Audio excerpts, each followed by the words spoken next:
فرزند زہرا یہ حالات برے ہیں۔ کاشانۂ بصیرت ایک ایسا مکمل یوٹیوب چینل جس پر محروم بصارت کے لیے بالخصوص اور تمام افراد کے لیے بالعموم سینکڑوں کی تعداد میں اسلامی کتب دستیاب ہیں۔ لہذا گزارش ہے کہ آپ اپنی ذمہ داری نبھاتے ہوئے کاشانۂ بصیرت کو سبسکرائب کرنے کے ساتھ ساتھ بیل آئیکن کو پریس کیجیے تاکہ آپ علم کے حصول کے ساتھ ساتھ مذہب اہل بیت کی اشاعت میں بھی اہم کردار ادا کرتے رہیں۔ کاشانۂ بصیرت۔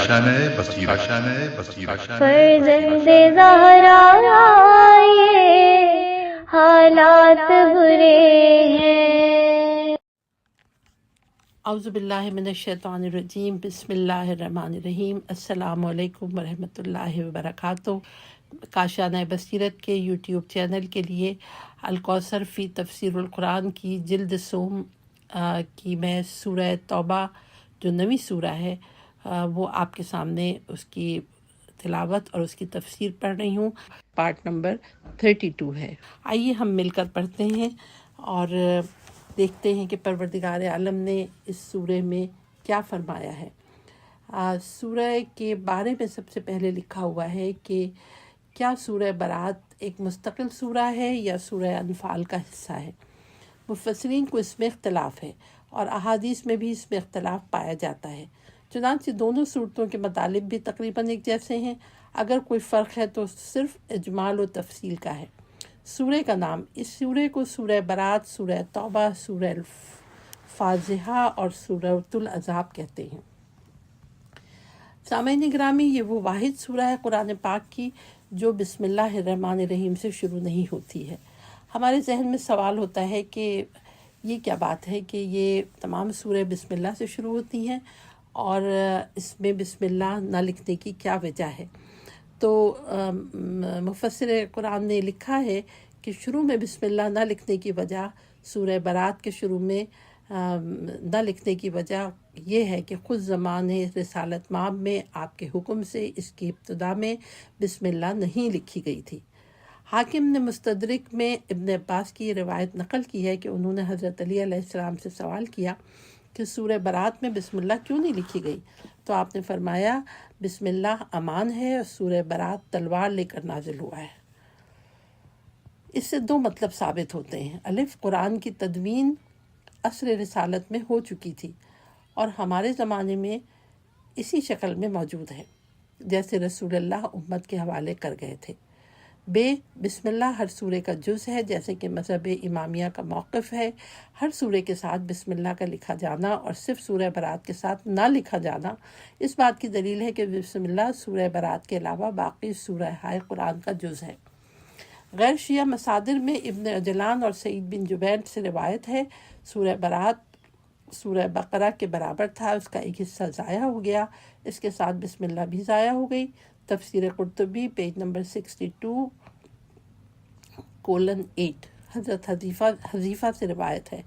یہ جو میں نے پڑھنا شروع کی ہے سورہ توبہ کے بارے میں، یہ پیج نمبر 431 سے شروع ہوتی ہے۔ پیج نمبر 432 ہے کہ تم سورہ توبہ کے 1/3 کو پڑھتے ہو۔ یہ کس نے کہا ہے؟ یہ حضرت حذیفہ سے رضی اللہ تعالیٰ سے روایت ہے کہ تم سورہ توبہ کو 1/3 پڑھتے ہو۔ جو سورہ توبہ ہم پڑھتے ہیں اس میں سے تم صرف 1/4 کو پڑھتے ہو۔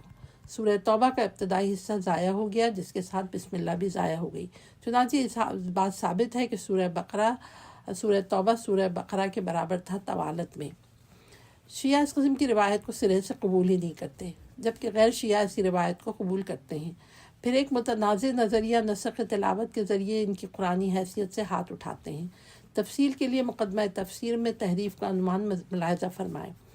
زمان نزول، خود سورہ کے مضامین کی گواہی کے مطابق اس سورہ کا ایک حصہ جنگ تبوک سے پہلے کچھ جنگ کی تیاریوں کے دوران اور کچھ حصہ جنگ کے بعد نازل ہوا، اور ایک حصہ 9 ہجری کے اواخر میں موسم حج کے قریب نازل ہوا۔ موسم حج کے قریب نازل ہونے والا حصہ نزول ترتیب کے اعتبار سے آخر میں نازل ہوا، لیکن تدوینی ترتیب میں یہ حصہ سب سے پہلے ہے۔ اس سے پہلے بھی یہ بات ثابت ہو جاتی ہے کہ آیات کی ترتیب رسول کریم کی طرف سے ہے۔ مضامین: یہ سورہ رسول کریم کی زندگی کے اواخر میں نازل ہوا، اس لیے اس میں بہت سے احکام کو آخری شکل دے دی گئی۔ فتح مکہ کے بعد عرب کافروں نے جنگ حنین میں اس اسلامی تحریک کو کچلنے کی آخری کوشش کی۔ جب وہ اس جنگ میں بھی شکست کھا گئے تو مایوس ہو گیا اور اسلامی ریاست کو اب عرب کافروں کی طرف سے کوئی خطرہ باقی نہ رہا۔ لیکن اس سے دو نئے مسائل اور سامنے آ گئے۔ نمبر 1، مسلمان تساہل پرست ہو گئے تھے اور داخلی خطرات سے فارغ ہونے کے بعد بیرونی خطرات کا مقابلہ کرنے کے لیے آمادہ نہیں ہو رہے تھے۔ چنانچہ رومیوں کے خلاف تبوک کی جنگ کے لیے نکلنے کا حکم دیا گیا تو اس وقت مسلمانوں کی عدم آمادگی کا اندازہ اس سورے کی اس آیت سے لگایا جا سکتا ہے کہ یا ایھا الذین آمنوا ما لکم اذا قیل لکم انفروا فی سبیل اللہ ان نقلتم الا الارض۔ اے ایمان والو، تمہیں کیا ہوا ہے جب تم سے کہا جاتا ہے اللہ کی راہ میں نکلو تو تم زمین سے چمٹ جاتے ہو۔ پیج نمبر 433 ہے، لکھا ہے ارضیتم بالحیات الدنیا من الآخرہ فما متاع الحیات الدنیا فی الآخرین آخرۃ الا قلیل الا تنفروا یعذبکم عذابا علیما ویستبدل قوما غیرکم۔ کیا تم آخرت کی جگہ دنیاوی زندگی کو زیادہ پسند کرتے ہو؟ دنیاوی زندگی کی متاع تو آخرت کے مقابلے میں بہت کم ہے۔ اگر تم نہ نکلو گے تو اللہ تمہیں دردناک عذاب دے گا اور تمہاری جگہ دوسری قوم کو پیدا کر دے گا۔ فتح مکہ اور غزوہ حنین کی فتح اور جنگ موطا میں بیرونی دشمن کے مقابلے میں فتح کے بعد عرب پر جاہلیت اور مایوسی چھا گئی تھی۔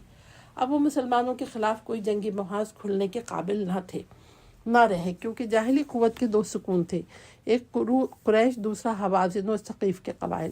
قریش کا ستون فتح مکہ کے موقع پہ گر گیا اور قبائل حوازن و ثقیف کا ستون غزوہ حنین میں۔ لہٰذا لوگ بڑی تعداد میں طاعتاً نہیں کراہتاً بظاہر اسلام میں داخل ہو گئے، لیکن وہ اپنے دلوں میں نہ صرف یہ کہ ایمان نہیں رکھتے تھے بلکہ اسلام کے خلاف عداوت اور عناد ان کے دلوں میں کوٹ کوٹ کے بھرا ہوا تھا۔ اسلام میں اس طرح داخل ہونے والوں کی تعداد بڑی تیزی سے خطرناک حد تک بڑھ گئی تھی۔ ان منافقین نے اسلام کے خلاف ایک منظم سازش شروع کی تھی۔ ان کی طرف سے مسلمانوں کے حساس مقامات پر جاسوس متعین تھے۔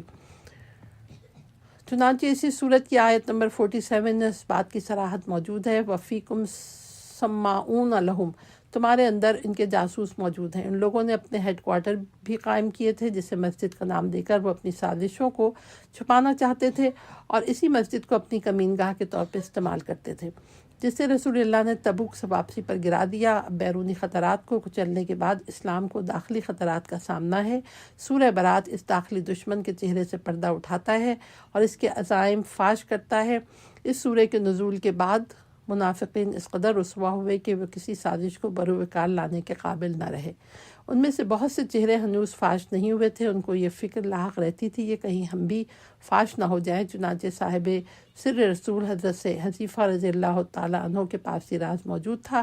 حضرت حذیفہ نے حکم رسول کی پاسداری کرتے ہوئے ان چہروں کو بے نقاب نہیں کیا، تاہم ان سے ہمیں اجمالاً یہ علم ہو گیا کہ کچھ چہرے تاخیر پردے میں رہ گئے۔ پیج نمبر 434 پہ کچھ نہیں لکھا ہوا ہے، خالی ہے، اور پیج نمبر 35 سے یہ سورہ شروع ہوتی ہے۔ براءة من الله ورسوله إلى الذين عاهدتم من المشركين فسيحوا في الأرض 4 أشهر واعلموا أنكم غير معجز الله وأن الله مخزي الكافرين۔ اللہ اور اس کے رسول کی طرف سے اعلان بیزاری ہے ان مشرکوں کی طرف جن سے تمہارا معاہدہ تھا، بس تم لوگ اس ملک میں 4 مہینے چل پھر لو اور جان رکھو کہ تم اللہ کو عاجز نہیں کر سکتے، اور یہ کہ اللہ کافروں کو رسوا کرنے والا ہے۔ تفسیر آیات: مشرکین کے ساتھ معاہدہ حدیبیہ میں ہوا تھا اور ان کی مدت 10 سال تھی۔ اس معاہدے کے بعد بنی بکر اور قبیلہ خزاع میں لڑائی چھڑ گئی۔ بنی بکر کا قریش کے ساتھ اور قبیلہ خزاع کا رسالت مآب کے ساتھ معاہدہ تھا۔ قریش نے اس لڑائی میں بنی بکر کا ساتھ دیا، جس سے حدیبیہ کا معاہدہ ٹوٹ گیا، اور یہی عہد شکنی فتح مکہ کا سبب بن گئی۔ صلح حدیبیہ کے 2 سال بعد فتح مکہ ہو گیا۔ یہ اعلان اس کلیے کے تحت ہے جو قرآن نے قائم کیا ہے کہ اگر آپ کو کسی قوم سے خیانت کا خوف ہو تو ان کا عہد اس طرح مسترد کر دیں جیسے انہوں نے کیا ہے، یعنی کسی جنگی کارروائی سے پہلے معاہدہ ختم ہونے کا اعلان ضروری ہے، ورنہ خیانت شمار ہوگی۔ اور اگر نقض عہد کا عمل مخالف کی طرف سے سرزد نہ ہوا ہو تو اسلامی ضابطہ اخلاق کے مطابق بلا جواز یک طرفہ طور پہ معاہدے کا ختم کرنا جائز نہیں ہے۔ چنانچہ اسی سورہ کی آیت 4 میں چوتھی آیت میں فرمایا إِلَّا الَّذِينَ عَاهَدتُّم مِّنَ الْمُشْرِكِينَ ثُمَّ لَمْ يَنقُصُوكُمْ شَيْءٌ وَلَمْ يُظَاهِرُوا عَلَيْكُمْ أَحَدًا فَأَتِمُّوا إِلَيْهِمْ عَهْدَهُمْ إِلَىٰ مُدَّتِهِمْ إِنَّ اللَّهَ يُحِبُّ الْمُتَّقِينَ۔ البتہ جن مشرکین سے تمہارا معاہدہ تھا پھر انہوں نے تمہارے ساتھ کوئی قصور نہیں کیا اور نہ ہی تمہارے خلاف کسی کی مدد کی، تو ایسے لوگوں کے ساتھ جس مدت کے لیے معاہدہ ہوا ہے اسے پورا کرو، بتحقیق اللہ تقویٰ کو دوست رکھتا ہے۔ Page number 436۔ اس کے باوجود مشرکوں کو 4 ماہ کی مہلت دی جاتی ہے، جس میں یا تو وہ معاہدہ ختم کرنے کے نتائج کے لیے آمادہ ہو جائیں یا اسلام میں داخل ہو جائیں۔ اس سے اسلام کے ضابطہ اخلاق کا علم ہوتا ہے کہ کسی کمزور قوم پر اعلان و مہلت کے بغیر حملہ کرنا بزدلی ہے اور شریفانہ عمل نہیں ہے، اگرچہ انہوں نے نقض عہد میں پہل کی ہو، تاہم رحمت و ہدایت کا تقاضا یہی ہے کہ ان کو پھر بھی مہلت دی جائے اور اپنے آخری فیصلے کے لیے ان پر کوئی غیر انسانی دباؤ نہ ہو۔ 4 مہینے کی مہلت ان لوگوں کو دی گئی جن کے ساتھ معاہدے کی مدت معین نہیں ہے، اور جن کے معاہدے میں مدت کا تعین ہو ان کے ساتھ مقررہ مدت تک معاہدہ برقرار رہے گا۔ 8ویں ہجری میں مکہ فتح ہوا۔ اسی سال شوال کے مہینے میں قبائل حوازن کے ساتھ حنین کی جنگ واقع ہوئی۔ رسول کریم صلی اللہ علیہ وسلم نے حنین کی فتح کے بعد چند ایام طائف میں قیام فرمایا، اس کے بعد مدینہ واپس تشریف لے گئے۔ اسی سال مسلمانوں نے حضرت عتاب بن اسید کی امارت میں حج کیا، اور یہ پہلا حج تھا جو اسلامی طریقے پر ہوا، اور عتاب بن اسید اسلام کے پہلے امیر الحاج تھے۔ رسول کریم نے طائف سے واپس تشریف لانے کے بعد رجب تک مدینہ میں قیام فرمایا، اور رجب 9 ہجری کو آپ رومیوں کے خلاف جنگ کے لیے تبوک تشریف لے گئے، جو رسول کریم کی آخری جنگ تھی۔ تبوک سے واپسی پر آپ نے اس سال حج نہیں کیا، چونکہ ابھی جزیرۃ العرب کے ارکان میں اطراف میں مشرکین کی معتدبہ تعداد آباد تھی، وہ بھی حج میں شرکت کر رہے تھے۔ اس سال حضرت ابوبکر کو امیر الحج بنا کر بھیجا، اور سورہ برات کی ابتدائی آیت میں جو برات از مشرکین پر مشتمل ہے ان کے حوالے کی۔ بعد میں حضرت رسول پر جبریل نازل ہوئے اور اللہ کا پیغام دیا کہ اعلان برات کی آپ کی اس ذمہ داری کو یا تو خدا بنفس نفیس انجام دیں یا ایسا شخص جو آپ سے ہو۔ چنانچہ رسول اللہ نے حضرت علی کو اپنی عزبا نامی ناقے پر سوار کیا، فرمایا برات کی آیت ابوبکر سے لے کر مکے جاؤ اور اعلان کرو۔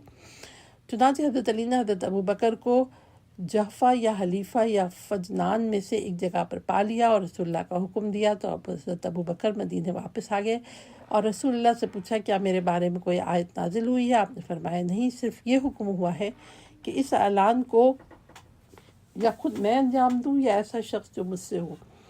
آیت نمبر 437 ہے۔ اس مضمون کو مختلف لفظوں میں درج ذیل اصحاب رسول نے روایت کی ہے۔ نمبر 1 حضرت علی علیہ السلام، تفسیر ابن کثیر۔ نمبر 2 حضرت ابوبکر، مسند احمد۔ نمبر 3 ابن عباس، سنن ترمذی، سنن بہقی۔ نمبر 4 جابر بن عبداللہ انصاری، سنن دارمی۔ 5ویں انس بن مالک، سنن ترمذی و مسند احمد۔ نمبر 6 ابو سعید حضری، الدر منصور۔ نمبر 7 ابو رافع، الدر منصور، فتح الباری۔ نمبر 8 سعد بن ابی وقاص، فتح الباری، الدر المنصور۔ نمبر 9 ابو حریرہ، سنن دارمی۔ نمبر 10 عبداللہ بن عمر، فتح الباری۔ نمبر 11 حبشی بن جنادہ، صحیح ترمذی۔ نمبر 12 عمران بن حسین، تذکرۃ سبط ابن الجوزی۔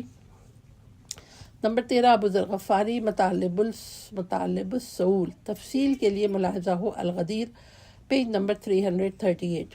تبلیغ کا ابتدائی مرحلہ یہ ہے کہ خود رسول کریم صلی اللہ علیہ وسلم کا حکم لوگوں تک پہنچا دیں۔ رسول کریم نے تبلیغ احکام عمل میں آنے اور اللہ کا حکم لوگوں تک پہنچ جانے کے بعد دوسرا مرحلہ آتا ہے۔ پہلا مرحلہ یعنی اللہ کا حکم لوگوں تک پہنچانا رسول کریم کی رسالت ان کا فرض منصبی ہے، کیونکہ اللہ کی طرف سے احکام رسول پر نازل ہوتے ہیں اور رسول ہی یہ احکام لوگوں تک پہنچائیں گے۔ دوسرا مرحلہ یہ ہے کہ جب رسول کی طرف سے تبلیغ احکام کا عمل وجود میں آ گیا اور رسول نے لوگوں میں ایک مرتبہ اعلان کر دیا تو دوسرے مرحلے میں اعلان رسالت سننے والوں پر یہ فرض عائد ہوتا ہے کہ وہ دوسرے لوگوں تک یہ بھی احکام پہنچا دیں۔ چنانچہ خود رسول خدا تبلیغ احکام کے بعد فرماتے تھے، حاضرین پہ فرض ہے کہ وہ اس حکم کو غیر حاضر لوگوں تک پہنچا دیں۔ برات از مشرکین کا اعلان پہلے مرحلے میں تھا، یعنی خود رسول اللہ کا فرض منصبی تھا کہ اس اعلان کو مشرکین تک خود پہنچائیں، اور اگر کسی وجہ سے ممکن نہ ہو تو یہ ذمہ داری وہ شخص انجام دے جو رسول اللہ کے پیج نمبر 438 ہے، جو رسول اللہ کے بعد دوسرے درجے پر ہے۔ چنانچہ نص احادیث میں بھی یہی حکم آیا ہے، یعنی یہ اعلان اس مشن کی پہلی شخصیت کرے یا دوسری شخصیت، یہی وہ مقام ولایت ہے جو حضرت علی علیہ السلام کو حاصل ہے۔ چنانچہ مسند احمد بن حنبل کی روایت میں آیا کہ جب حضرت علی علیہ السلام کو اعلان برات کے لیے جانے کا حکم فرمایا تو عرض کیا، یا نبی اللہ، میں تیز زبان اور خطیب نہیں ہوں۔ تو رسول کریم نے فرمایا، اس کے سوا کوئی صورت نہیں کہ یا میں خود اسے لے جاؤں یا آپ اسے لے جائیں۔ اس سے صاف ظاہر ہوتا ہے کہ کوئی تیسرا شخص یہ کام انجام نہیں دے سکتا تھا۔ مقام افسوس ہے کہ علی علیہ السلام کی اس منزلت کو گھٹانے کے لیے یہ تعویل کی جاتی ہے کہ ایسا صرف عرب جاہلیت کی ایک رسم کی پابندی میں کیا گیا کہ وہ جب عہد توڑتے تھے، خود عہد کرنے والا یا اس کے خاندان کا کوئی فرد معاہدہ ختم کرنے کا اعلان کیا کرتا تھا، گویا سارا اہتمام اس رسم جاہلیت پر عمل کرنے کے لیے کیا گیا، اور جبریل بھی وہی لے کر اسی مقصد کے لیے نازل ہوئے۔ ثانیاً اس قسم کی کسی رسم کا ذکر اس جگہ ملتا ہے اس کا کوئی مدرک بھی نہیں ہے۔ ثالثاً رسول کے خاندان کے دیگر افراد سے بھی رسم پوری ہو سکتی تھی، صرف علی علیہ السلام پر انحصار نہ کرتے۔ اہم نکات: نمبر 1، عہد توڑنے والوں کو بھی اسلام اپنی رحمت میں لیتا ہے اور مہلت دیتا ہے۔ نمبر 2، حجت تمام ہونے کے بعد ہی اللہ کافروں کو رسوا کرتا ہے۔ وَأَذَانٌ مِّنَ اللَّهِ وَرَسُولِهِ إِلَى النَّاسِ يَوْمَ الْحَجِّ الْأَكْبَرِ أَنَّ اللَّهَ بَرِيءٌ مِّنَ الْمُشْرِكِينَ وَرَسُولُهُ فَإِن تُبْتُمْ فَهُوَ خَيْرٌ لَّكُمْ وَإِن تَوَلَّيْتُمْ فَاعْلَمُوا أَنَّكُمْ غَيْرُ مُعْجِزِ اللَّهِ وَبَشِّرِ الَّذِينَ كَفَرُوا بِعَذَابٍ أَلِيمٍ۔ اور اللہ اور اس کے رسول کی طرف سے حج اکبر کے دن لوگوں کے لیے اعلان ہے کہ اللہ اور اس کا رسول بھی مشرکین سے بیزار ہے، اور پس اگر تم توبہ کر لو تو یہ تمہارے حق میں بہتر ہے، اگر منہ پھیر لو گے تو جان رکھو کہ تم اللہ کو عاجز نہیں کر سکتے۔ اور کافروں کو دردناک عذاب کی خوشخبری سنا دو۔ پیج نمبر 439 ہے۔ تفسیر آیات۔ نمبر 1، سابقہ آیت میں رخ کلام مشرکین کی طرف تھا، اس آیت میں کلام کا رخ عام لوگوں کی طرف ہے، یعنی سابقہ آیت میں اس اعلان سے خود مشرکین کو اور دوسری آیت میں تمام لوگوں کو آگاہ کیا تاکہ اس اعلان میں کسی قسم کا ابہام باقی نہ رہے۔ نمبر 2، یہ اعلان 10 ذی الحجہ کو ہوا تھا جسے یوم النحر کہتے ہیں، چنانچہ ائمہ اہل بیت سے روایت ہے کہ یوم النحر کو حج اکبر کہا گیا ہے۔ نمبر 3، یعنی مشرکین کے ساتھ جو معاہدہ ہے اللہ اور اس کا رسول اس سے بری اور آزاد ہیں۔ نمبر 4، اعلان برات کے ساتھ ساتھ تبلیغ و دعوت بھی جاری ہے کہ ہنوز کفر و شرک کو ترک کر کے اسلام کے دائرے میں آنے کی گنجائش باقی رہے۔ نمبر 5، اگر تم نے اس دعوت سے منہ پھیر لیا اور کفر و شرک پر قائم رہے تو تم اللہ کی طرف اپنی رسوائی میں کوئی رکاوٹ پیدا نہیں کر سکتے۔ اہم نکات۔ نمبر 1، حج کا اجتماع اسلام کی اپنی خارجہ اور داخلہ پالیسی کے اعلان کے لیے بھی ہے۔ نمبر 2، اعلان برات کے ساتھ ترغیب اور دعوت جاری رہتی ہے۔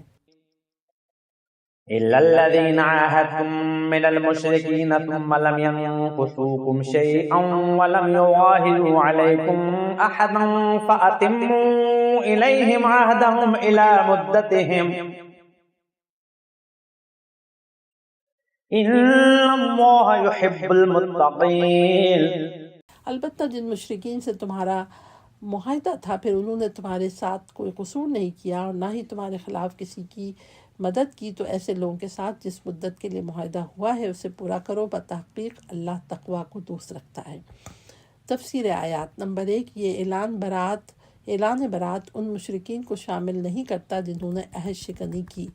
پیج نمبر 440 ہے کہ جنہوں نے عہد شکنی نہیں کی، نہ براہ راست نہ بالواسطہ۔ نمبر 2، براہ راست عہد شکنی تو یہ ہے کسی مسلمان کو قتل کر دیں۔ نمبر 3، بالواسطہ عہد شکنی یہ ہے کہ مسلمانوں کے دشمنوں کی حمایت اور مدد کریں۔ نمبر 4، معاہدے کی مدت ختم ہونے تک اس کے معاہدے کی پابندی کرو۔ نمبر 5، عہد و میثاق کی پابندی متقی لوگوں کا اصول ہے۔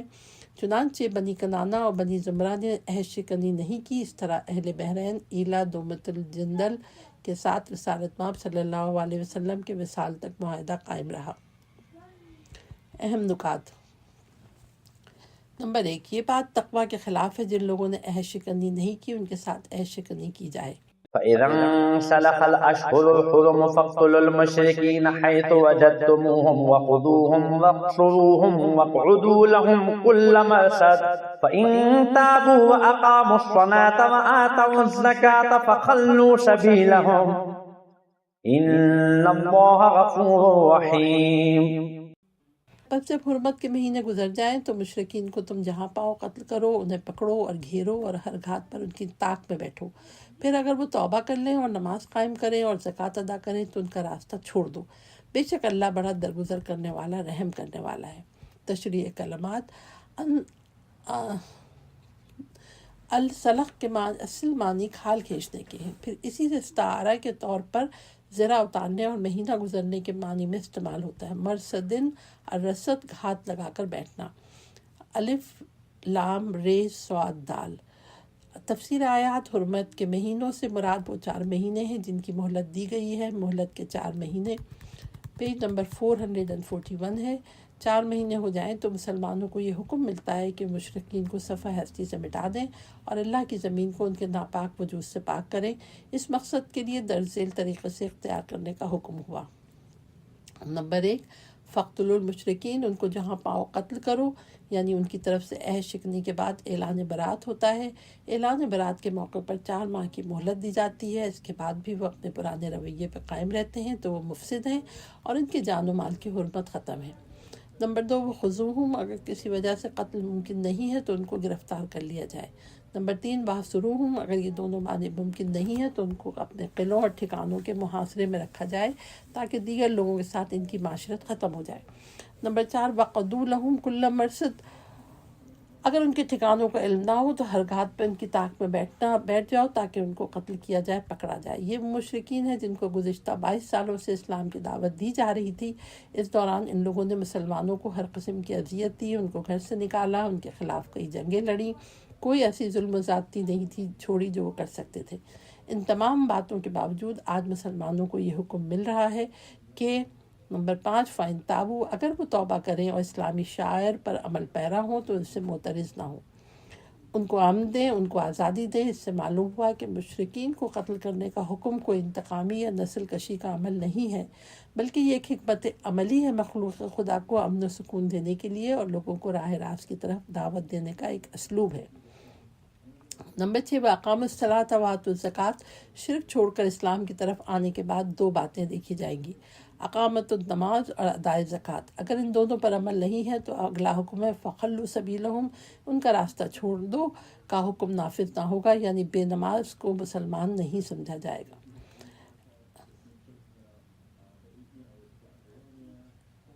اہم نکات۔ نمبر 1، اسلامی حکومت کو چاہیے کہ معاشرے سے فساد کو جڑ سے نکالنے کے تمام وسائل بروئے کار لائے۔ نمبر 2، مفسد و مشرک کے لیے بھی توبہ و ہدایت کا دروازہ ہر وقت کھلا رہنا چاہیے۔ وَإِنْ أَحَدٌ مِّنَ الْمُشْرِكِينَ اسْتَجَارَكَ فَأَجِرْهُ حَتَّى يَسْمَعَ كَلَامَ اللَّهِ ثُمَّ أَبْلِغْهُ مَأْمَنَهُ ذَلِكَ بِأَنَّهُمْ قَوْمٌ لَا يَعْلَمُونَ۔ اور اگر مشرکین میں کوئی شخص آپ سے پناہ مانگے تو اسے پناہ دے دیں تاکہ وہ کلام اللہ کو سن لے، پھر اسے اس کی امن کی جگہ پہنچا دیں۔ ایسا اس لیے ہے کہ یہ لوگ جانتے نہیں ہیں۔ تفسیر آیات، اسلامی جنگوں کا مقصد اپنے نظریات کو جبر و اکراہ کے ساتھ بزور شمشیر مسلط کرنا نہیں ہے، بلکہ یہ جنگیں جبر و اکراہ کے خلاف لڑی گئیں۔ ان لوگوں کے خلاف اسلام نے تلوار اٹھائی جو طاقت کے ذریعے لوگوں کو آزادانہ سوچنے، کسی دعوت پر غور کرنے سے روکتے تھے، اور جو ہی یہ رکاوٹ دور ہو جاتی ہے اور دعوت اسلام اور دعوت قرآن پر آزادانہ غور و فکر کرنے کا موقع میسر آ جاتا ہے، اسلام میں ایسے لوگوں کو نہ صرف امن فراہم کرتا ہے بلکہ انہیں ان کی اپنی امن گاہ تک پہنچا دیتا ہے، پورا تحفظ فراہم کرتا ہے، ان کو پوری آزادی فراہم کرتا ہے کہ وہ بغیر کسی جبر و کرہ کے کوئی بھی مذہب اپنائیں۔ اس سے اسلام کا ضابطہ اخلاق معلوم ہوتا ہے کہ وہ اپنی دعوت پر غور کرنے کے لیے جبر نہیں، امن و تحفظ فراہم کرتا ہے۔ نمبر 1، وَإِنْ أَحَدٌ مِّنَ الْمُشْرِكِينَ اسْتَجَارَكَ، اگر مشرکین میں سے کوئی شخص آپ سے پناہ مانگے تو اس کو پناہ دے دو، فاجر اس کو تحفظ دے دو، کیونکہ یہ مشرک اسلام کے خلاف طاقت اسلام استعمال کرنے کے پوزیشن میں نہیں ہے، ایسے مشرک کو بھی تحفظ دے دو۔ نمبر 2، حتیٰ یسمع کلام اللہ، تاکہ وہ کلام الہی کو سن لے، اسلامی دعوت کو آزادانہ ماحول میں سن لے، سمجھ لے، شاید راہ راست پر آ جائے، شاید اس دین کو سمجھ لے۔ نمبر 3، ثم ابلغہ ما منہ، پھر اس کو اس کی امن کی جگہ پہنچا دیں، اس مشرک کو تحفظ دو اور امن کی جگہ پہنچا دو جس نے اس دین کے خلاف ہر حربہ استعمال کیا، مسلمانوں پر ہر قسم کا ظلم روا رکھا۔ نمبر 4، ذالک بانہم قوم لا یعلمون، یہ تحفظ اس لیے دیا جاتا ہے کہ یہ لوگ اس دعوت کی حقیقت کو نہیں جانتے۔ جاہل اگر حق کو قبول نہیں کرتا ہے تو اس کو سمجھاؤ، آزاد اور امن کے ماحول میں سمجھاؤ، جبر و اکراہ کے ماحول میں نہیں۔ البتہ اگر یہی جاہل اس دعوت کے خلاف طاقت استعمال کرتا ہے تو اس صورت میں اس کے خلاف طاقت استعمال کرو۔ اہم نکات: نمبر 1، نہ جاننے والوں کے ساتھ ہمدردانہ روش اختیار کرنا چاہیے۔ نمبر 2، دعوت اسلامی پر غور و فکر کرنے کے لیے سازگار اور آزاد ماحول فراہم کرنا چاہیے۔ كيف يكون للمشركين عهد عند الله وعند رسوله إلا الذين عاهدتم عند المسجد الحرام فما استقاموا لكم فاستقيموا لهم إن الله يحب المتقين۔ اللہ اور اس کے رسول کے نزدیک کوئی عہد مشرکین کے لیے کیسے ہو سکتا ہے بجز ان لوگوں کے جن سے تم نے مسجد الحرام کے پاس معاہدہ کیا ہے، بس جب تک وہ تمہارے ساتھ اس عہد پر قائم رہے تو تم بھی ان کے ساتھ قائم رہو، یقیناً اللہ اہل تقوی کو دوست رکھتا ہے۔